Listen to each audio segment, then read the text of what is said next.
How to choose a mentor. Howdy, I'm Dr. Alejandro. And I'm Dr. Emily. And as many of you know, we have 3 clinics on our first 3 years in practice. If you enjoy our content, make sure you subscribe and share with your colleagues and future colleagues to get on the path to victory.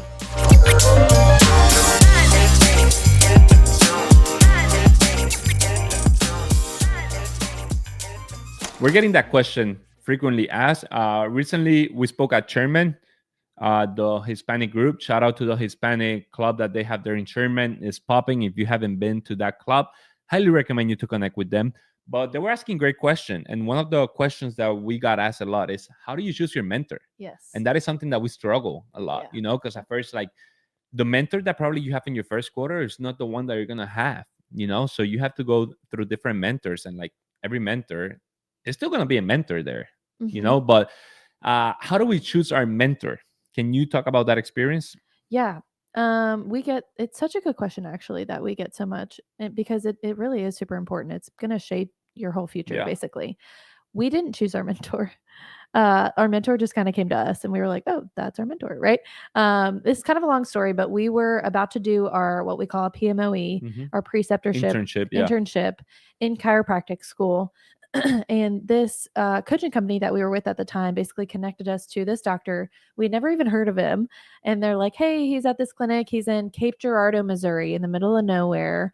And you should do your internship there because he's killing it. He's high volume. They've got 3 docs and they're a $2 million a year practice. And we were like, sweet, no idea who that is, but we're going to go check him out. Turns out it was Kessinger Chiropractic. It was Kessinger's old clinic, Dr. Robert Kessinger, who is really big. He's well known in the upper cervical world, knee chest world, all that stuff. But ends up that he sells his practice to Dr. Whalen, and Dr. Whalen became our mentor. And it just kind of started from this internship that we ended up living in his basement. Let's go a little bit behind there because we're confusing people probably. So we just didn't choose our mentor like that. We did the internship there. And, first, how you mentioned, he was doing, I think the clinic was 2 million, whatever. So first, when it comes to financial, he's doing well. Yeah. Second, he's helping a lot of people. That is something we had in our core values. So Emily and I sat down and say, what are our core values? And we sat down. Those two were one, someone that takes care of their health. Yes. Right.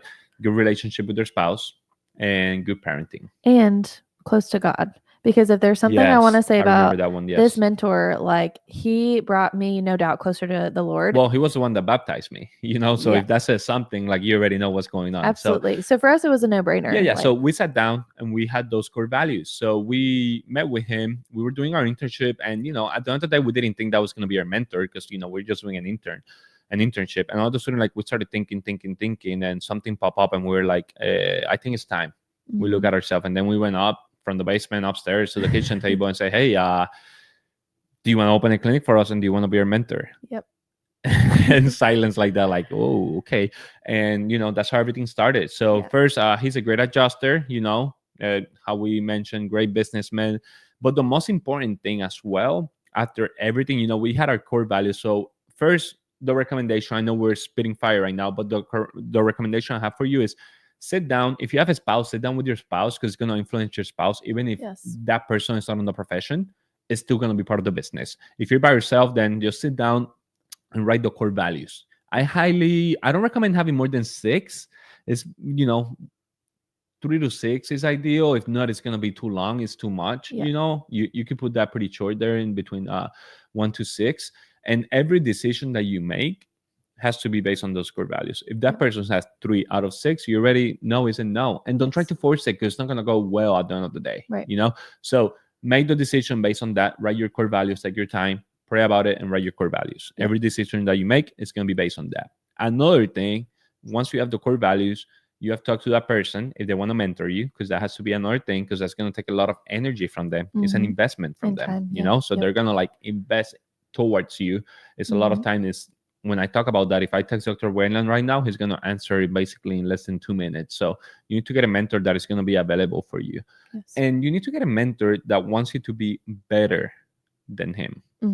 Okay, I'm going to repeat that again. You have to get a mentor that wants you to be better than them. Okay, because Dr. Wayland told me, and he keeps telling me, and we actually talked a couple of days ago, and he was like, dude, like, I want you to be way better than me. that will make me so happy if you get way better than me. You're already doing way better than me at, if we compare the ages. So he told me, at my age, I want you to be doing way better than me. That's gonna make me so happy. A lot of mentors are still like so attached to the old school and jealously that they don't want you to be better than them. So highly recommend knowing that. We hear all the time, chiropractors eat their young too. So don't find that chiropractor, don't find that mentor. Find somebody who is going to pour into you. If you're going to talk to this person, let's even just say once a week for the rest of your life, does that person look like the person you want to become? Do they talk like the person that you want to become? Do they have the lifestyle, the family, the relationship with the Lord that you want and you desire? That sounds like a good indicator of your mentor. So if you want to hear more about tips and advice and tricks about finding your mentor, opening a business, doing good chiropractic work, doing the Lord's work, we'd love to for you to join us in our Facebook group called Path to Victory. We share our wins, we share our challenges, we share and celebrate everything in between. So we'd love to have you there.